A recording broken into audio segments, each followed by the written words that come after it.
Откорнати дрва, паднати кровови, уништени автомобили и повредени луѓе. Ова е епилогот од невремето што го зафати Скопје, но и цела Македонија. Според последните информации на Министерството за внатрешни работи, силното невреме во главниот град оштетило 117 автомобили, 35 покриви, 7 семафори, а паднале вкупно 189 дрва. Повредени биле околу 30 луѓе. Телевизија 24 денеска направи обиколка низ главниот град. Од она што го забележавме на терен е дека во некои делови од градот штетите од невремето се расчистени, додека во некои делови се уште можеа да се забележат паднатите дрва и уништените автомобили. Граѓаните кои сведочеа на расчистувањето на улиците ни кажаа дека најмногу штета имало од дрвата кои паѓале од силниот ветар. Дел од нив сметаат дека покрај редовното одржување и сечење на гранките од високите и стари дрва, треба да се внимава и на начинот на кој се градат зградите, бидејќи како што кажаа, жителите се принудени да паркираат под старите и високи дрва. Немаше, освен паднати дрва и откорнати од земја, немаше ништо посебно. Оштетени возила.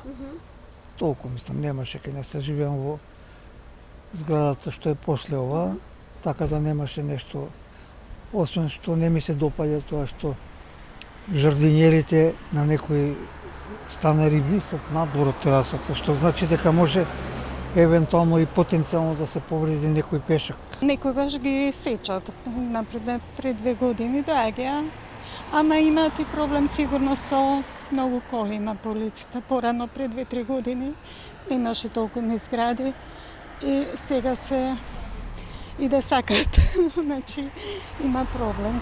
Од градската болница Свети Наум Охридски информираа дека 22 се јавиле со повреди од невремето, а 2 биле задржани на болничко лекување. Во нашата установа од почетокот на самата временска неприлика се јавиле за преглед вкупно 22 пациенти. Од тие 22 пациенти, 2 се примени на болничко лекување, останатите се третирани поликлинички со полесни повреди.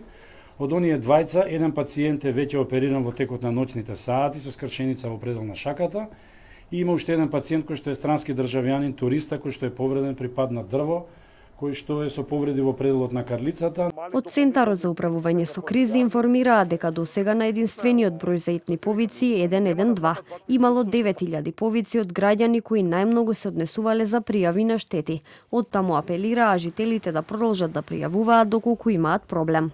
Апелираме до граѓаните да бидат внимателни, да не се движат во близина на оштетени дрвја, бамбери и електрични кабли и сите опасности да ги пријавуваат на единствениот број за итни повици 112.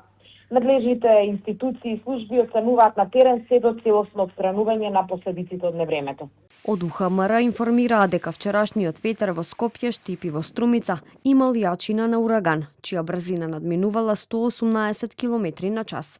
Во вчерашното невреме поплавен беше и Скопскиот аеродром, председателската вила и неколку министерства. Освен во Скопје, штети имало и во Куманово, Тетово, Велес, Струмица и Битола, додека во Штип паднал покривот на градската болница и поплавени биле најгорните катови, поради што пациентите биле преместувани во други одделенија. Најкритично е во одделението за ортопедија, кое во текот на целиот ден е затворено. Поради штетите, од болницата денеска кажаа дека нема да се примаат пациенти со скршеници, се додека не се санира проблемот. Апелираа пациентите да се препраќаат во други болници.